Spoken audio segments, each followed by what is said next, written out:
Clothing brand owners or upcoming designers, this video is perfect for you, because inside this video, what I'm going to do is I want to cover 4 important things that you need to know when it comes down to producing a design. Not only your first design, but every single design that you make after that, you need to include these 4 things of what I'm about to teach you today. Welcome back to the channel, and if you're new to the channel, I'm Nicholas Clark, co-owner and designer of World and Vision. And hey, I really just want to get straight into this video because this is super important to me, and this is the key to my heart right here, man, because I am a designer myself. So if you're watching this video, I'm gonna assume that you are just getting started with design, or you may be a new brand owner. Whatever your case is, really what I want to do here, I want to improve your design skills. If you include these 4 tools that I'm about to teach you right now into your next set of designs, this is going to allow your design to sell like crazy. All right, let's get into the 4 tools that I'm about to teach you today. First and foremost, you have to get better with the colors that you are choosing. Colors is big when it comes down to branding, and they're also big when it comes down to the customer identifying your brand. So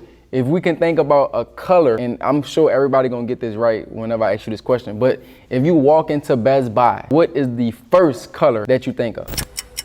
Blue, or it might be yellow. So let's think about the 2 colors, red and yellow. Let's think about that golden yellow arch in the sky. What is that? All right, McDonald's. All right, if you think about Chick-fil-A, you already know the colors, red. All right, so what I want you to do whenever you're building out your next set of designs for your brand specifically, or for other brands, I want you to have a consistency in the colors that you choose. Number 2 is going to be typography. So when it comes down to choosing the fonts that you need to choose for your brand, this is going to be important when it comes to people actually reading the design or understanding what that design is. All right, it's going to be the type. So when I look at type, I always choose different fonts that's going to allow people to not only be able to understand that design up close, but also understand that design far back. All right, so a lot of times when we creating designs, I don't tend to use a lot of cursive printing, because if I'm 20 feet away and I'm looking at your shirt, I might not be able to understand that cursive print. But whenever I'm using something that's real bold and real thick, I can see that from a mile away.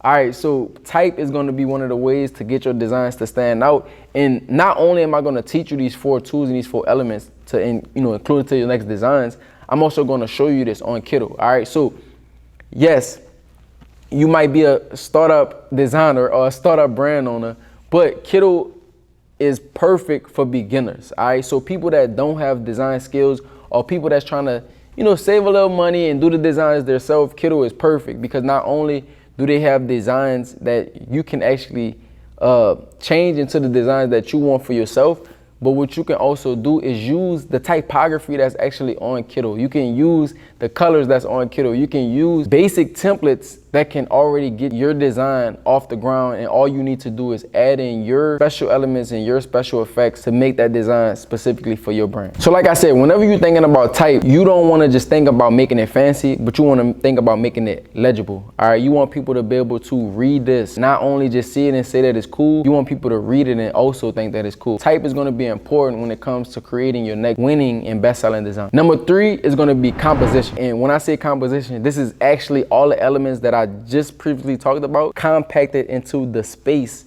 of where this is going to be printed on a shirt. So if we take 16 by 20, and this is how big you could print on a shirt, that is your composition to make that design. All right, so either your font can be at the top on your top chest, it could be in the middle of the chest.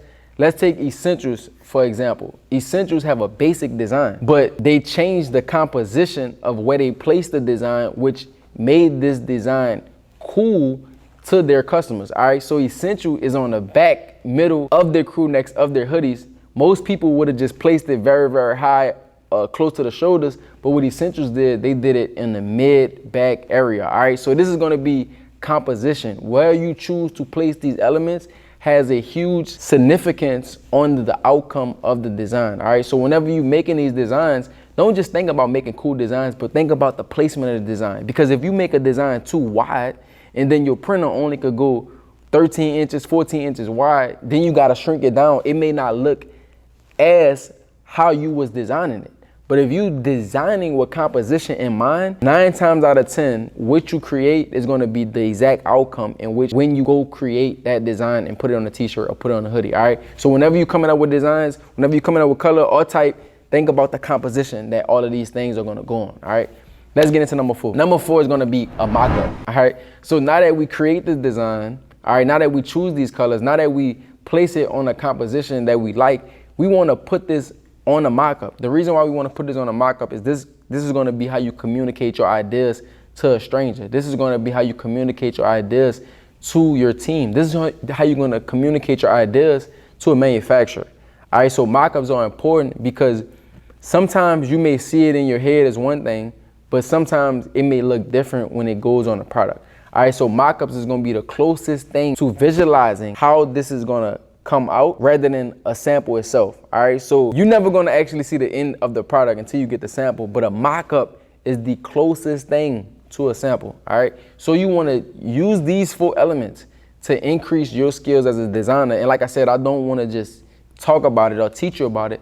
Let me actually show you what I mean when it comes to these 4 elements. All right, let's hop on Kiddo and let me walk you through these 4 elements. All right, so if you don't already have a Kiddo account, make sure you go in the description right now and click our link and make sure that you sign up for Kiddo. And what Kiddo is doing right now, if you refer a friend to use Kiddo, Kiddo is actually giving 100 free credits for everybody that you get to sign up.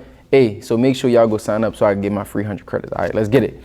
So on Kiddo right now, as you can see, all of the designs that they have on their front page, but what I want you to look at is the color. All right, so let's start with the first element that I talked about. All right, so I'm gonna hop on Google and I got this color wheel pulled up, right? And let me tell you a quick hack, all right? Colors that go together is gonna be colors that's on the opposite end of each other on the color wheel, all right? So green, if you create a green shirt and you put red on it, it will do good together. Now, depending on the green that you use, this red can definitely pop off that green tee. So if you notice, Kiddo has a Santa design, right? And you see how they use this green, but then they also got this red, which give it the color just a professional look. It's just easy. It is easy to look at. It's not nothing that's too loud. It's not nothing that's screaming at me. It blends in well and it creates this professional, clean look.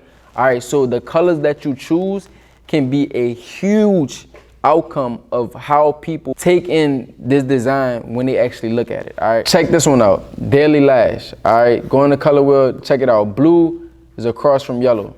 All right, so they're using these 2 colors together and just look at how this blue just pop off this yellow background. All right, so whenever you trying to come up with colors, and if you can't come up, if you find yourself in a creative block or you can't come up with certain colors, I just want you to go to the color wheel and I want you to choose colors that's directly opposite from one another, and that can easily get you started with the right colors that you need. So I'm gonna just click on this design that we already on, because what I want to next talk about is typography. All right, so it's a lot of times that your design just doesn't look professional because of the type that you're using. If you notice this design that Kiddo has, Daily Lash, all right? So Daily Lash is pretty bold, but then they're using the contrast between a bold title font with a light description font, all right? So down here tell you that it's a brow and lash studio, but notice how they use a thinner font to increase the contrast of Daily Lash and then decrease the contrast of the description of Daily Lash, all right? Because the most important thing is them getting you familiar with their brand, which is Daily Lash. All right, now if you don't know what Daily Lash is, obviously you can read the small titling under it. But notice that popping, like the Daily Lash is like it pop at you, right? So what you want to do is use different types to be able to give it that contrast that you need for whenever people looking at your design, all right? So on Kiddo, let's just click on Daily Lash right quick. And what I want to do is bring up different fonts. All right, so it's hundreds, if not thousands of fonts on here, right? And a lot of these fonts are fonts that you got to pay a lot of money for, but Kiddo already has this embedded into their software, so you can literally find just about any font that you need. And notice, bro, font is important when it comes down to getting people familiar with your brand. You can even see as I changed the font, and now that I chose a lighter font, look at the contrast. Now the contrast of Daily Lash and Brow Lash Studio is almost the same, and it's not giving that popping effect that it need to be able to get you to look at that and say, ooh, I like that. Now let's talk about the third element, which is going to be composition. All right, so let's scroll down, and I'm just going to choose one of these designs. I'll take this one for example.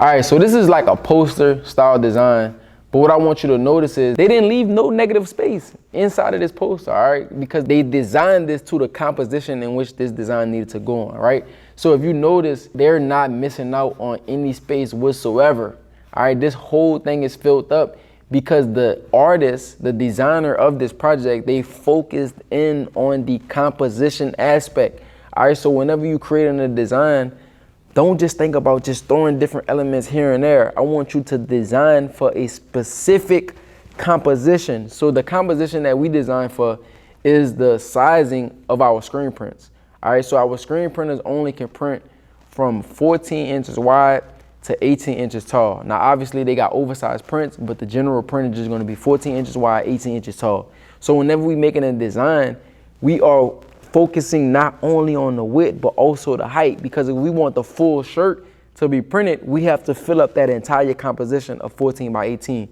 All right, so I want you to think about the composition that you're designing for whenever you're creating these designs. Last but not least is gonna be mockup. All right, so on Kittle right now, I have a blank canvas. All right, but what I did was I went to Google and I saved this mockup. So what I want you to do, you can also make mockups inside of Kittle, all right? So what I want you to do is go to uploads and I want you to upload this mockup, right? Once you upload this mockup, it's gonna pop up on the side into your uploads, and then all we're gonna do is just drag it in, all right? So we're gonna drag this in and we're gonna make it as big, all right? We're gonna make it as big as that word I just taught y'all, composition, all right? We're gonna make this composition wide, and if you're on Mac, hold Option, and just enlarge this without actually sacrificing, you know, the width or the height. It keeps it proportional. All right, so now that we got this mock-up on here, let me X off this and let's just start creating from here. All right, so we're gonna go to text. Like I said, they already have text that's available. I'm honestly just gonna choose my own. Let's type in World and Vision. I don't wanna do black on black, so I'm gonna grab that white, extend this out. All right. And let's just transform it a little bit. We're gonna do an arch. I think you can make these arches even wider if you pull it up. But all right, I'm not feeling that font. And like I said, so type is gonna be the way that you're able to make your design pop. This is gonna be the way that your customer is gonna be able to read the design also. All right, so what we wanna do is do an arch print, but we don't wanna go too crazy with like see when you start using cursive, now you can't really understand it.